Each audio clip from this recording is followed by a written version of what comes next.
নমস্কার বন্ধুরা, পায়েল কিচেনে ওয়েলকাম জানাই। আজ আবারও চলে এসেছি নতুন একটি রেসিপি ভিডিও নিয়ে।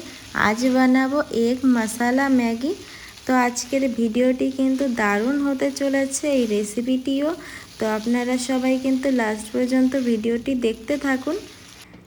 তো দেখুন, তার জন্য প্রথমেই আমি এখানে ওভেন জ্বালিয়ে নিলাম। তারপরে একটা পাত্রে একটু জল দিয়ে দিলাম। জলটা গরম হয়ে যাওয়ার পরে আমি ম্যাগি দিয়ে দিচ্ছি। তো ম্যাগিটা এখন আমি বয়েল করে নেব।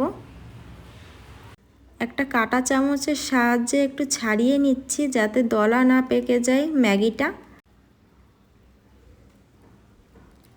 আমার ম্যাগিটা কিন্তু বয়েল হয়ে গেছে। এখন একটা ঝাঁঝরি নিয়ে নিয়েছি, এই ঝাঁঝরিতে দিয়ে আমি রেখে দেবো জল ঝরাতে।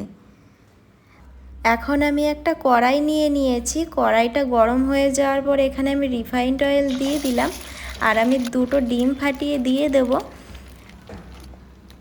তো ডিম ফাটানোর পরে এখানে সামান্য একটু কাশ্মীরি লঙ্কার গুঁড়ো আর একটু লবণ দিয়ে দিলাম। দিয়ে এখন এই ডিমের ভুর্জি বানিয়ে নেব।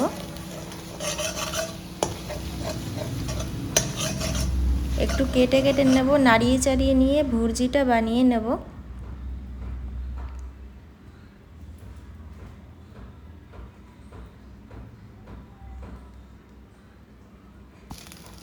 আমার কিন্তু ডিমের ভুর্জি বানানো হয়ে গেছে, এখন উঠিয়ে রাখবো।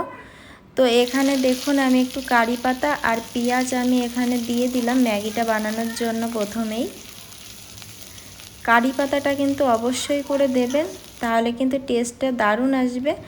এখন আমি টমেটো কুচি দিয়ে দিচ্ছি। টমেটো কুচিটাও দিয়েও আমি একটু ভেজে নেব হালকা। তো কিছুটা লঙ্কা দিয়ে দিচ্ছি, দুটো কাঁচা লঙ্কা দিয়ে দিয়েছি, আর একটু সামান্য লবণ দিয়ে দিলাম, আর কাশ্মীরি লঙ্কার গুঁড়ো দিয়ে দিয়েছি, আর এখানে অরিগানো দিয়ে দিয়েছি একটু সামান্য। আর এখন ম্যাগি মশলা দিয়ে দেব, সম্পূর্ণ ম্যাগি মশলাটাই দিয়ে দেব। আর এখানে ম্যাগির ভিতরে যেই ম্যাগি মশলা থাকে সেটাও আমি দিয়ে দিলাম। যেহেতু মশলা ম্যাগি, তো মশলাটা কিন্তু একটু বেশিই লাগবে। তো মশলাটা দিয়ে একটু ভাজাটা আমি কষিয়ে নেব। মশলাটা কষানো হয়ে গেছে, এখন ম্যাগিগুলো আমি দিয়ে দেব। ম্যাগিগুলো কিন্তু কি সুন্দর হয়েছে, একটার সঙ্গে কিন্তু একটা লেগে যাচ্ছে না, কারণ আমি একটু সামান্য জল দিয়ে দিয়েছিলাম, তার জন্য কিন্তু লেগে যাচ্ছে না। তো এখন ডিমের ভুর্জিগুলো আমি দিয়ে দেব।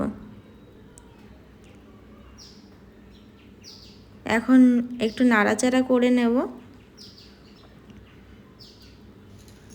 খুন্তি দিয়ে একটু অসুবিধা হচ্ছিল, তার জন্য আমি এখানে দুটো কাঁটা চামচ নিয়ে নিয়েছি। তো এই কাঁটা চামচের সাহায্যে আমি মিশিয়ে নেব ভালো করে সমস্ত কিছু।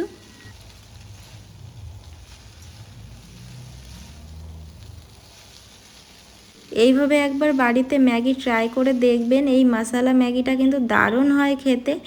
তো আমি এখানে একটু ধনেপাতা দিয়ে দিচ্ছি, ধনেপাতাটা দিয়েও একটু মিশিয়ে নেব।